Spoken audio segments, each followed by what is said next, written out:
Colleen Brennan was a minor staple in the 70s sexploitation scene. She was even in one of Russ Meyer's features, Super Vixens, which might tell you a little bit about some of her features. This week we're going to take a look at her first movie. Let's watch her bust onto the screen.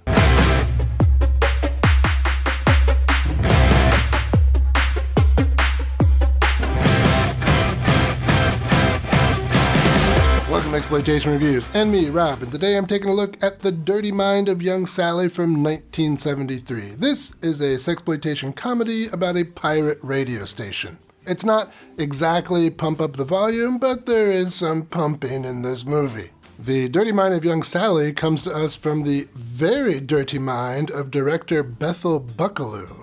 Let's see what he does here. We open on the police chasing a whatever you call this kind of vehicle. A moving van? Grape soda delivery truck?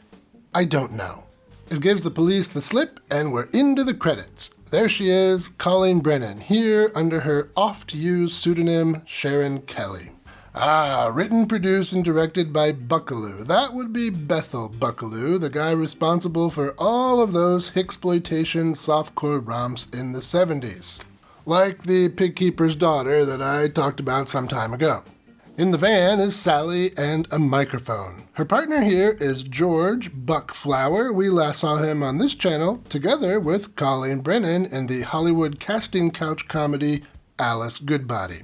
If you want a solid education in 70s exploitation, just take a look at George Buckflower's IMDb page and start going through his filmography. There's some gems in there. Over on a beach, some teens are excited that Dirty Sally's radio show is about to come on. Her show can only be heard if you buy some sort of radio adapter. This, of course, violates FCC regulations. Pirate radio stations are illegal, after all, which is why the police were after her earlier in the movie. And her show, by the way, plays sexy music and even sexier commentary, which is basically phone sex designed to excite the audience. And it certainly excited all of the beachgoers. Their barbecue party quickly went to places where YouTube can't follow. Now, just work here. But of course, we don't have to stay here. You can now support the channel on Patreon and get access to spicy versions of my reviews. Link is in the description. And man, some of that was even too spicy for Patreon. So the beachgoers finished their barbecue party, which consisted of hot dogs, melons, and of course some New England clam chowder, which is all great, of course. But as an old beach kid, I can tell you that beach barbecues do become less enjoyable when you get sand in your clam chowder. It's true. We learn that Sally is raising money for a kidney transplant operation for Susie, which is her sister, or mother, or aunt. I don't know, they never say. Which doesn't matter anyway, this plot point goes absolutely nowhere, and even later in the film, Sally tells us that it just doesn't matter. Well, when Toby and I set up this operation, it was for... Well, it doesn't really matter what it was for. So, let's move on to what is relevant.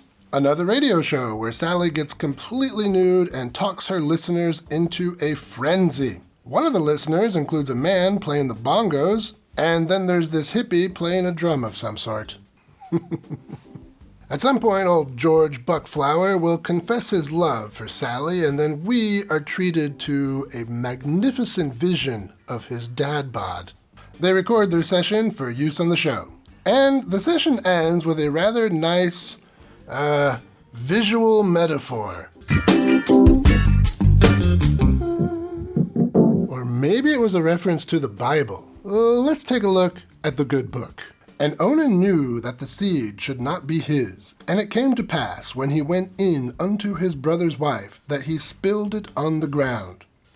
Yeah, that's probably it. So, the recording their session went well, and it gave Sally an idea.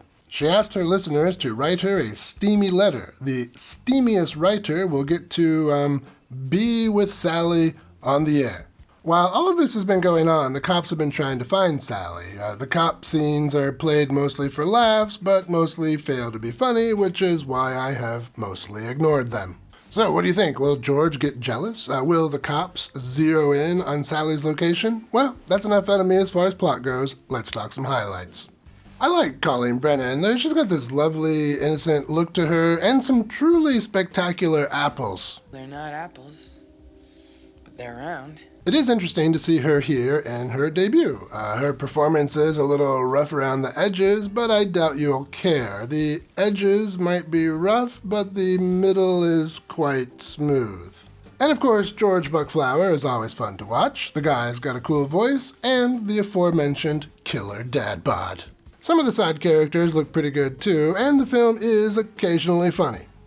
Get out of my bed. Wait a minute, this is my bed. Overall, this is a fun idea for a sexploitation film. A radio show that excites a bunch of listeners, that's a great formula for putting a lot of interesting things on the screen. Unfortunately, the idea is much better than the execution. Like a letter-writing lover on a risque radio station, this film has some shortcomings. Bethel Buckalew really liked to push the softcore envelope, and here I think he pushed it too far. The sex scenes are not shot like softcore scenes, they're shot like hardcore scenes, but it's not hardcore, so we don't get to see what's fun about hardcore.